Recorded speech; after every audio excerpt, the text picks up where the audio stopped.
Hi folks, welcome to Methanol Madness, brought to us by Daltons Landscape Supplies. Good to see a few highlights from Saturday's racing. The Carnival Fireworks Night, brought to us by Value Cars Warehouse, was such a success, and everybody's still talking about it. AJ, that's how Speedway should be run.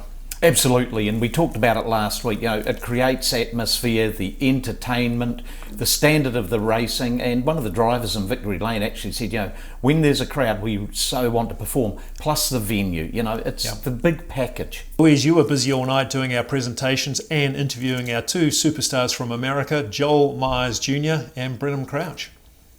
Yeah, it's a lot of fun to hear how much the crowd really loves those Victory Lane interviews. They get right into it and they're cheering for their favourite drivers as they pull in, which is really cool. And it was also great to get to meet Brennan and spend some time with them as well, which was really cool to see how well everyone loved that. Well, they certainly lived up to their billing, and we'll review their performances a little later in the show. Well, time to move on to Crash of the Week, brought to us by Elite Re-Roofing, and this week's crash comes from the Perth Motorplex. We see Brenton Farrer, a sprint car driver. He's committed to the high groove at the very fast Perth Motorplex, and Caden Manders serves him a right rear and puts him into the wall with Ryan Lancaster nowhere to go in the yellow car. He destroys his car as well. A big moment there, AJ. Yes, and the Motorplex is a very fast joint, and the margin of error is so fine, and that's just pretty much what happens there. Manders just got it wrong, just by such a small amount, and the two innocent parties, so to speak, their cars get wadded up very quickly. Yeah, big night over at Perth with the sprint cars doing a second meeting in 2 weeks. And Brenton Farrer wasn't very happy with the outcome of this crash, and he has a few words with Caden Manders. So certainly exciting racing and some big accidents happening over in Perth. You can see that Caden Manders isn't accepting anything that Brenton Farrer is saying.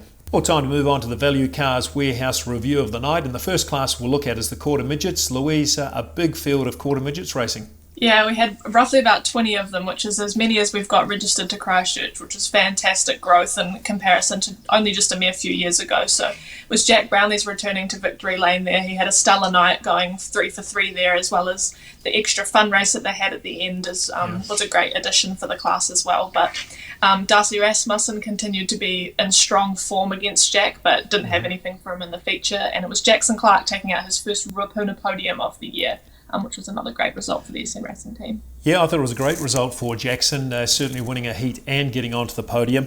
And he had a very fast lap time. He couldn't quite beat the fastest lap by Jack Brownlee's of 18.55 seconds. They're lowering that time every week now, but there's 3 or 4 guys getting under that 19-second mark, and one of those is Darcy Rasmussen. Georgia Lewis took a wee tumble there. Her first crash in a car, I would imagine. She's a rookie. It's fairly lightweight, but probably put a wee bit of a fried upper. But looking at her in the pits, she was laughing it off later on in the evening. So good on you, Georgia. Continue all the good work. The next class we'll look at is the Concut V6 wingless sprints, and AJ, Bailey Clive took out the feature here. Yeah, he has adapted to the class so quickly. Used to race the quarter midgets and so on, went away and ran stock cars for a while. Yep. He is a natural fit in an open wheel class, and you can just see those skills that these guys have developed through the years, and they're very close to the surface. And how cool is it? A couple of the biggest speedway families that Christchurch has had in the Jemmets and the Clives, doing so well in that class, with yet another generation coming on. But there's a good old rivalry starting to build there, and you just sense the likes of old Shooter Hawkins sitting there going, these young guys, what have we got to do? Well, you're right, and you can't doubt the quarter midget grounding for these guys. As you said, Bailey Clive was an ex-quarter midget racer. He's all grown up now, and he's done very well. Kane Jemmett, our current Canterbury champion for the V6 wingless sprints, got second, and Kirk Hawkins, keeping his name up there in lights, took out third. Fastest lap, Bailey Clive, 16.15 seconds. So pretty good stuff there by the V6 wingless sprints. The next class is the Avon Insurance Modified Sprints, and it was a round of their King of the South series. Some pretty good racing here, AJ. I made note, Hayden Kidsley got his new car up and running, took out the first heat, wasn't seen in the feature, so a few gremlins caused a few issues there. Liam Astle took out a heat. Good to see him back to winning form after destroying that car in Cromwell. And it was Craig Cox who seems to have all those handling problems sorted out. Coxie on form is a sight to behold, and that probably the guy that impressed me the most is a guy we don't see a heck of a lot of, and that was Clayton Phillips. But he's another one, grew up around the sport. He can come, he can go, and it's a shame that all his operations for sale business is just too big for him right now. Yep. But he's sharp as a tack. But Coxie is going to take some pulling back. Really impressed with Gus Dawson. For a young guy from Nelson, he is getting right into it, and he put up a hell of a good showing. Well, you're exactly right. Gus actually made the podium. He got himself third after a very late storming run in the feature, and making some big moves around some pretty good modified sprint drivers. And Gus is just 18 years old, so lots of expectation on you now, mate. You've performed beautifully over the last 3 meetings. As we said, Clayton Phillips second, Craig Cox first, taking out the feature. Pretty good lap time too, 14.46 seconds. Their lap record is 14.29. So Coxie's got that modified sprint absolutely flying at the moment. The next class we'll move on to is the Access Man Midgets, and they had the City South Van Spears Midget Super Series. And it was Jack Lowe in a controversial feature, I thought, there, AJ. He took it out. There was no stopping Jack. He certainly deserved to win it. But a couple of restarts at the start of the feature there put Liam McCurry to the back of the field. Yes, I've watched the footage several times, and I think someone might have had the micrometer out because there just appeared to be nothing in it. But, decisions are decisions, and I think Liam actually showed what he is made of. He got the bit between his teeth and charged through the field and got it into third place in the feature race. But, some of those decisions that are made can be pivotal. And it's how a driver responds to it, and I think Liam showed a hell of a lot of maturity. Yeah, in fact, Liam McCurry getting third in that feature race, starting at the back of the field in 8th position and making some pretty good passes. Of note, Nathan Wilkie had a great second placing to Liam McCurry in one of the heat races. A great result there by you, Nathan. 15.2 seconds was the fastest lap by Liam McCurry. The next class we'll move on to is the sprint cars. Of course, that's the Daltons Sprint Car Summer Slam Series was in town, and this was dominated by Joel Myers Jr. What an impressive debut it was for one of the two Americans. It was a Joel Myers show. I don't think there's any doubt about that. But perhaps the drive of the night to me was in one of the heat races when Corey McQuillan, what we say, the driver with the wafer-thin budget, he just put on a whale of a show. And they wore him down in the end, but a really good heat race result for Corey. I just keep on thinking about that battle between Duff and Rangi. That was classic. That was just what we expect from those two guys. No quarter asked, no given. Shame Matthew Levisage had engine problems throughout the night. There were stories behind stories with the whole night with the sprint cars. Yeah, the 3NZ car certainly battled away. He got pushed onto the track several times before the first event. Looked like he had it going, but it wasn't to be for Matthew Levisage. A couple of other outstanding performances. Jaden Dodge, he was absolutely firing in some of those heat races. Didn't get the results that he perhaps deserved, but slide job after slide job. He was the only one that could put a slide job on Joel Myers Jr. I'm a hell of a Jaden Dodge fan. I just love his style. I love his class, and he's got a bit of a swagger about him, but it's earned. He goes out there and he delivers the goods, and you know what, he reckons that they've still got a wee bit more that they can extract from that car. So the gloves are going to be off very, very shortly, and I'm picking that Jaden Dodge is going to get a big result his way very soon. Yeah, he's an exciting driver and certainly up and coming, and he's been around for a while, so we expect good things out of you, Jaden. Joel Myers Jr. did win the feature race there, of course, from Jamie Duff and Connor Rangi. And of note, the three drivers we just spoke about all busted the 13-second barrier in some of their racing during the night. It was Joel Myers Jr., the fastest lap of the night, 12.77. Connor Rangi just 2 100ths behind him, 12.79, and Jamie Duff 12.96. We know how hard it is to get past or underneath that 13-second barrier. Absolutely, and the class right across the board is full of fast guys. What did we say the other night? Even the guy in last is going fast. And another guy who is really starting to impress me is Jacob McIntyre. They make the big trip from Invercargill to Ruapuna. What a commitment that is. But he is fast, and you can just see with each night's racing, he's refining that style more and more. And some of the rough edges that he's had over the last couple of seasons have just been worn away. And he's another one that is really adding something to the sprint cars. Absolutely. Louise, you were watching the sprint cars. I'm sure you formed some opinions. What were your thoughts of the two Americans and the racing in general?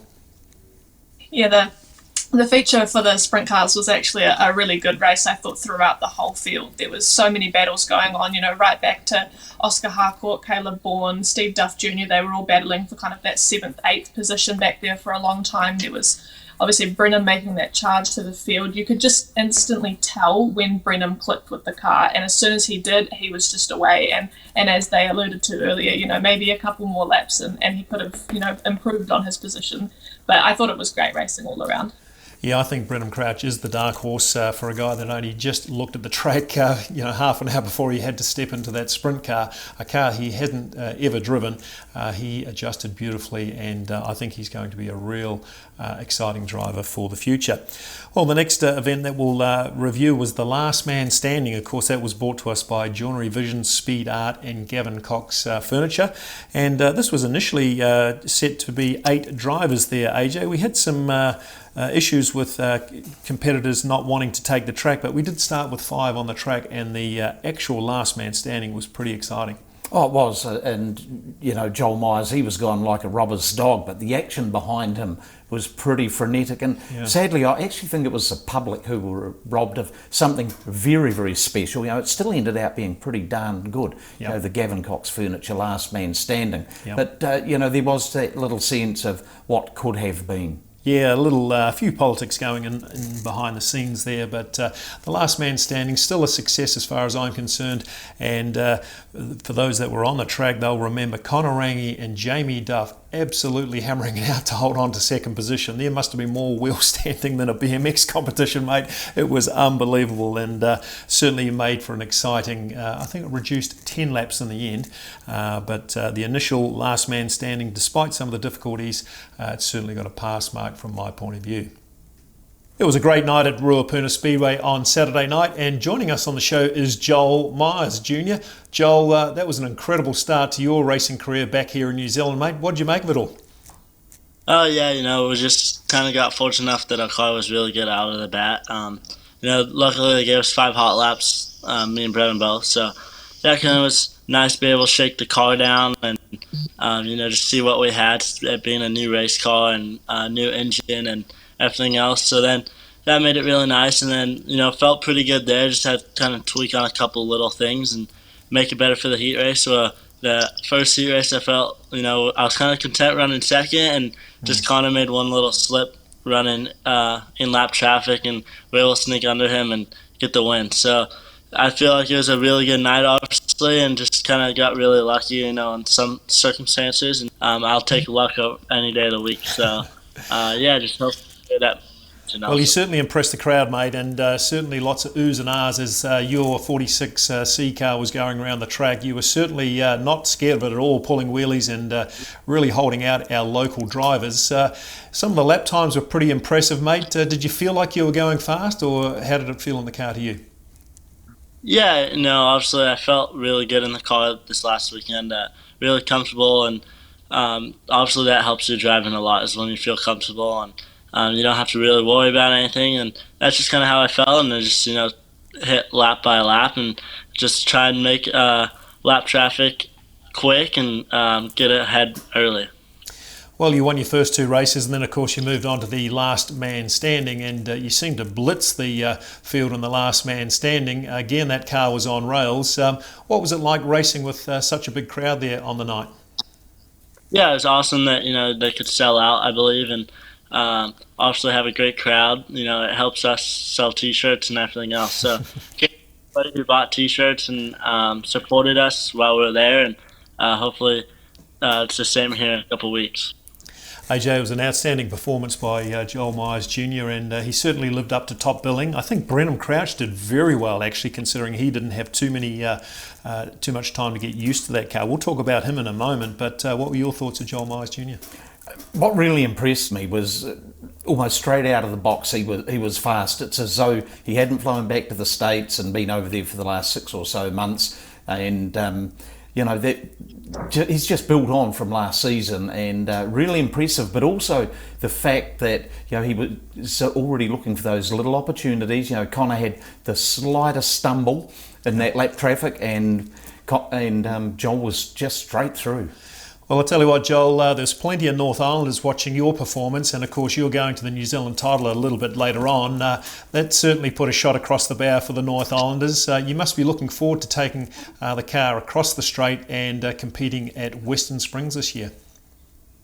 Yeah, definitely looking forward to it. The title, you got to be on your game and hit the racetrack, so just going to have to do a lot of studying on watching races from there, and go from there. Obviously, we won't ever hit the track until it's title time there. So just got to be on our game, and definitely want to knock out a title before going home. So just make sure we're on our game, and our car is really good, and I believe it's capable of winning. So just, hopefully everything aligns that, we win and just go home with a title. Well, the other driver that was at the track, of course, was Brenham Crouch. And AJ, I thought he did particularly well in the Freeman Motorsport Sprinter. He had that car really hauling along in the feature race. Yeah, the feature race, like if it had been a 30-lapper, 35-lapper, I think the result could easily have been different. And through the night, you just saw those little incremental changes that they were making. It was, let's start with the base setup, and we'll just keep building on that. And they did. And he was the man that was doing all the moves in that feature race. Very impressed. Absolutely. And Brenham Crouch actually joins the show. Welcome, Brenham. It was your first experience at Ruapuna, mate. What were your initial thoughts of what was going on? How did you enjoy the experience? Yeah, no, in the beginning, getting to meet the mayor and getting introduced in front of the whole crowd was super cool. I've never really had something quite like that before. But as far as the racing went, we gained speed throughout the night, let's say that, yeah. And, got more comfortable. And Kevin and Sambo and Joel, everybody on his team, everybody's done really good at getting me comfortable quick. And, we struggled through the last man standing, but, we took that feedback we got into the feature and really kind of threw the kitchen sink at it, but we, guessed right. So, we were able to maneuver and go forward and dice it up with some really good guys. Well, there's plenty of experienced viewers watching you at the back of the field there, and I was keeping a particular eye on you, and I could see some of the moves that you were making were pretty professional. They were certainly something you wouldn't see an 18-year-old normally taking on here in New Zealand, but I could see that car was getting quicker and quicker as the night was going along, and I was really hopeful for you in the feature, and you didn't disappoint. You ended up getting third in that feature. Tell us about your experience. Did your car come on? Did you find more confidence? What was going on for you?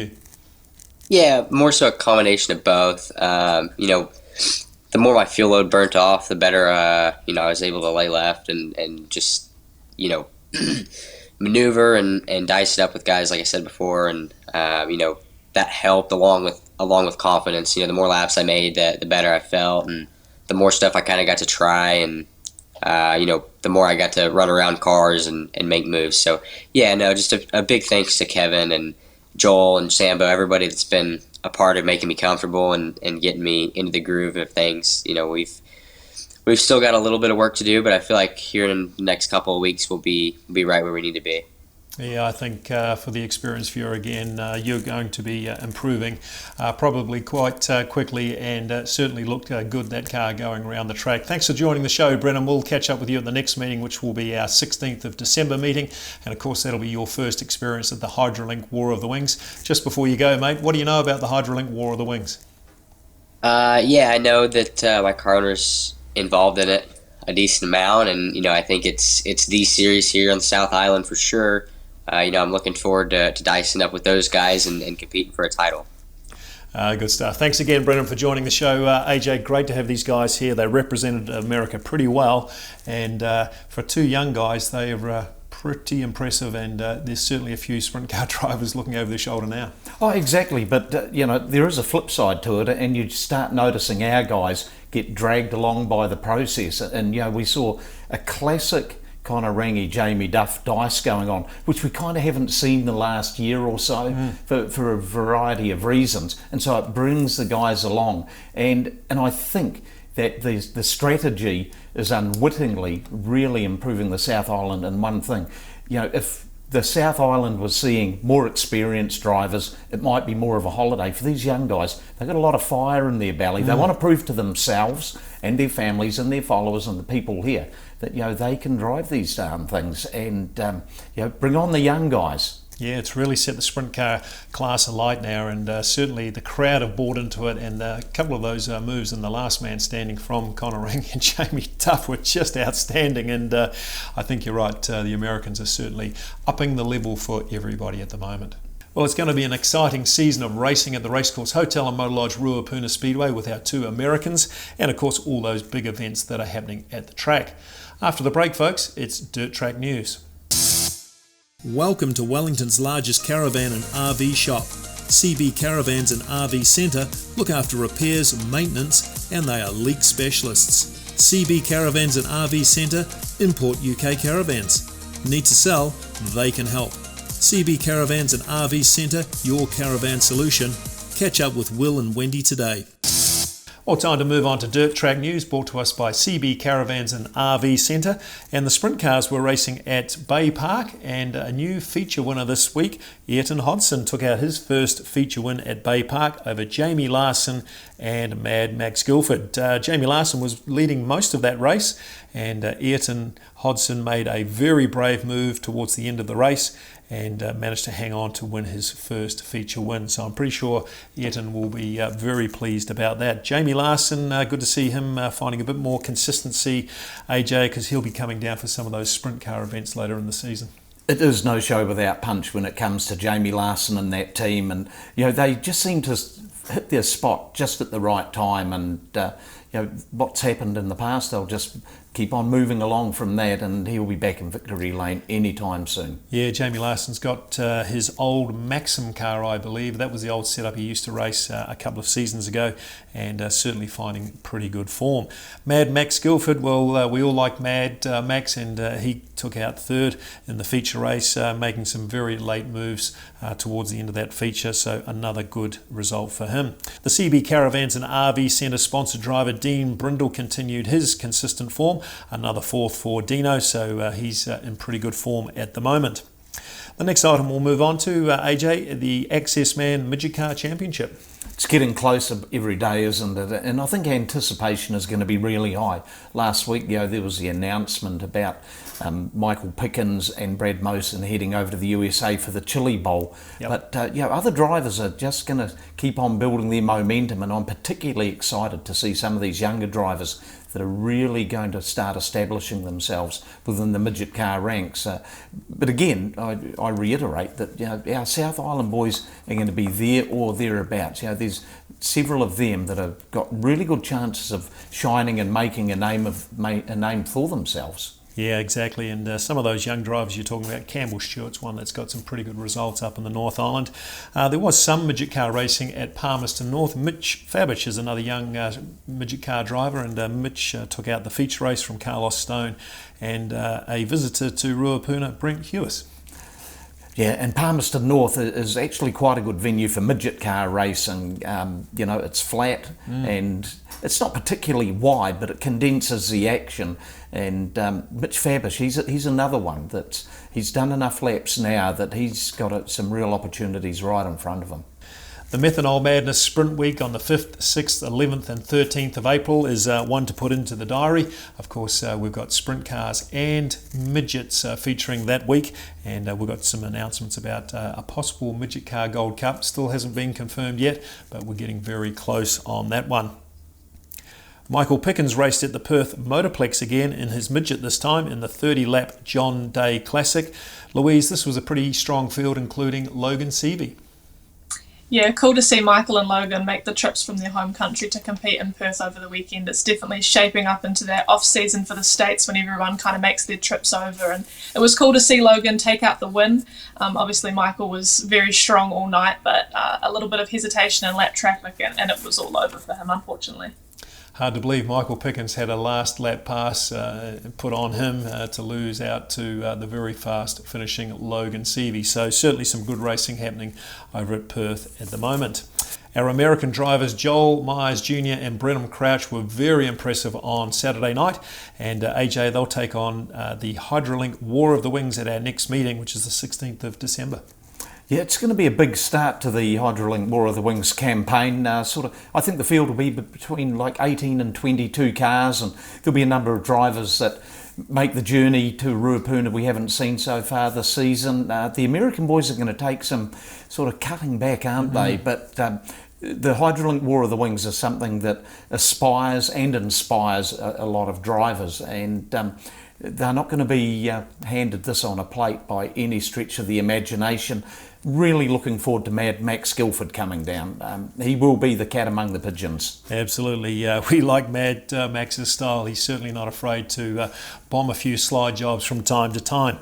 It'll be interesting. A nice step up for these American boys heading towards the New Zealand title. The Hydrolink War of the Wings, I would say, is the best sprint car series in the country, bar none, AJ, and it's got stronger and stronger over the years.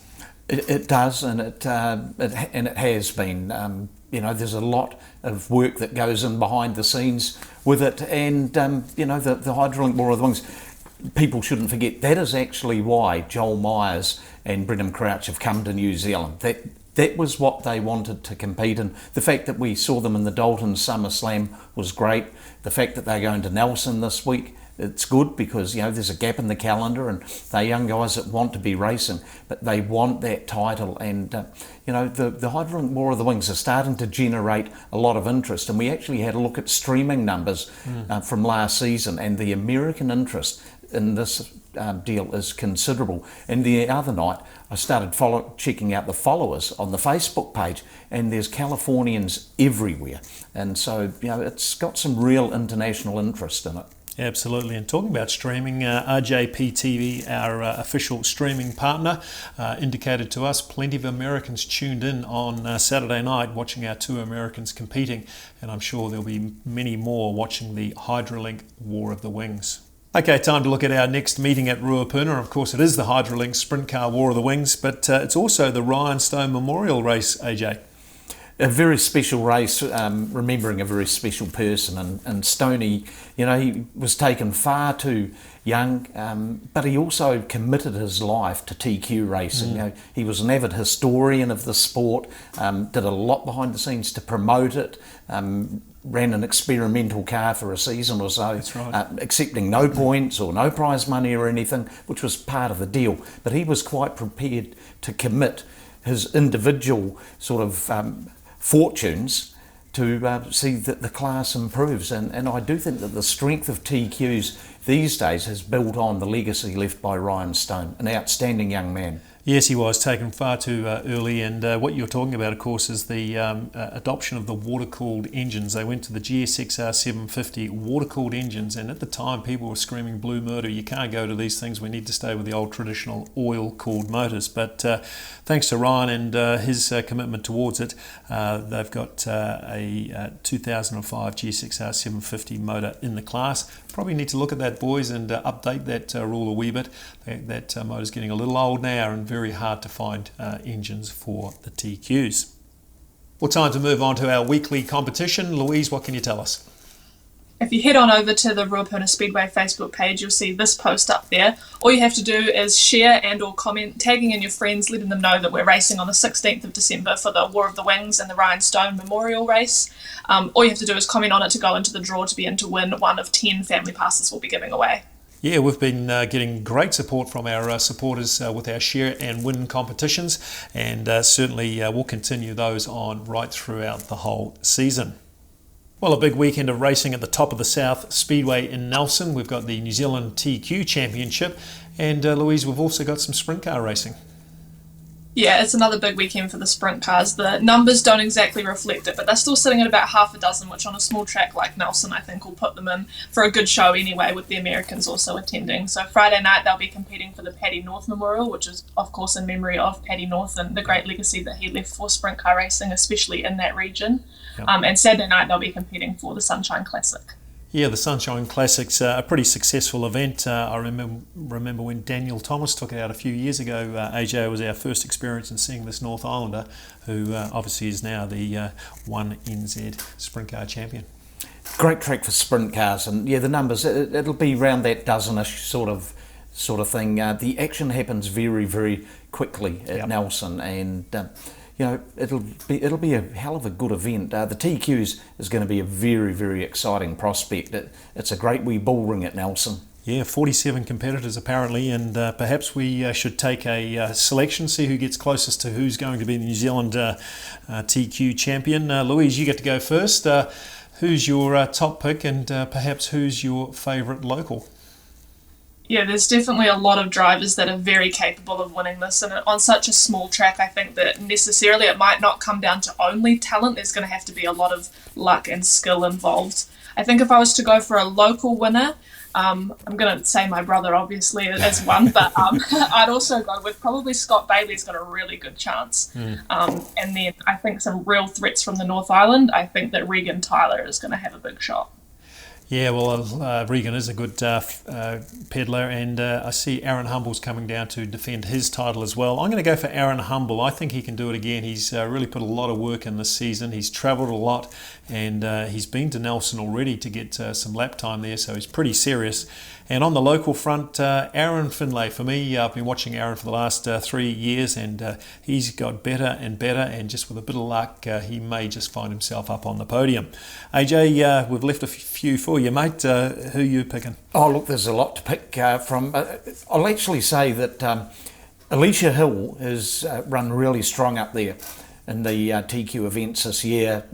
Hometown hero, she'll take some pinning back if she gets her opportunities. I'm a big Tyler Warnock fan, so go the 33. Jeremy Webb never ever write that guy off. He spent a lot of his formative years in life living up in Nelson. I've actually got to go with Aaron Humble. Well, the other race series we might take a quick look at is the City South Van Spears Midget Super Series, and Louise, pretty interesting at the top there. Yeah, it's definitely been fun seeing the midget class compete for these 2 rounds so far that they've competed in. Obviously, Tom Lumsden taking out round 1 and Jack Lowe winning in the weekend at Ruapuna Speedway. But Jack and Liam are actually tied at the top of the points table right now, which is very important for Liam. Obviously, starting off the back and making his way up to 3rd in the weekend, those points were vital for him there. Yeah, that's a good point actually, and like you said before, AJ, it's how you confront some of these difficult moments, and Liam really put himself into the podium. He's tied on points now, and they've got their last event on the 17th of February. I really like the concept that they've got. The last few years, the midget car series has been over 6 or 7 rounds, and I don't think there's the base of car numbers here in the South Island to sustain that sort of thing. We're lucky. There's still a couple of 3 guys that are off track right now that we're going to get back very soon. But yeah, what a series, and it's going right down to the wire, this one. And Tom Lumsden, you just have a sneaky feeling about that guy that the XB4 is going so strong. But boy, they're going to have to pull the rabbit out of the hat the way that Jack Lowe and Liam McCoubry are going right now. Yeah, you're exactly right, and good to see Jack Lowe taking out that win in the weekend for his sponsor, Barry from City South Van Spears. Certainly great to see that orange car going as well as it did around the track. Well, time for final thoughts, and for me, AJ, it's really a big event happening down at Ruapuna Speedway these days. Isn't it great to hear the crowd applauding our winners on the track? Absolutely, and even though the control tower's got some pretty good glazing in there, it is just so awesome hearing the crowd respond. And Victory Lane for a wee while was obviously a bit of a chore for some of the drivers, but the guys that are getting there now, they genuinely enjoy being there, and it's got all the theatrics around it. It's got the sparklers and the crowd cheering and so on. What a masterstroke! It is brilliant. And Louise, you're down on the infield most of the night. You get to experience it right at ground level. What's it like for you? Oh, it's absolutely amazing. The improvements that we've made over the years and the additions that we've added to really turn it into a show are paying off, and the crowd loves it. And I think, as AJ just said, the drivers are starting to get behind it too, which is what we want, because that's, who are putting on the show out there. And I think that everyone's really enjoying it. They're all getting behind it. And I absolutely love, doing my part in it. And I had a lot of fun on Saturday night. Well, it's certainly going in the right direction. Jamie Duff came up to me at the end of the night, AJ, and said how impressive it is to race in front of a big crowd and with the carnival rides swinging around at night.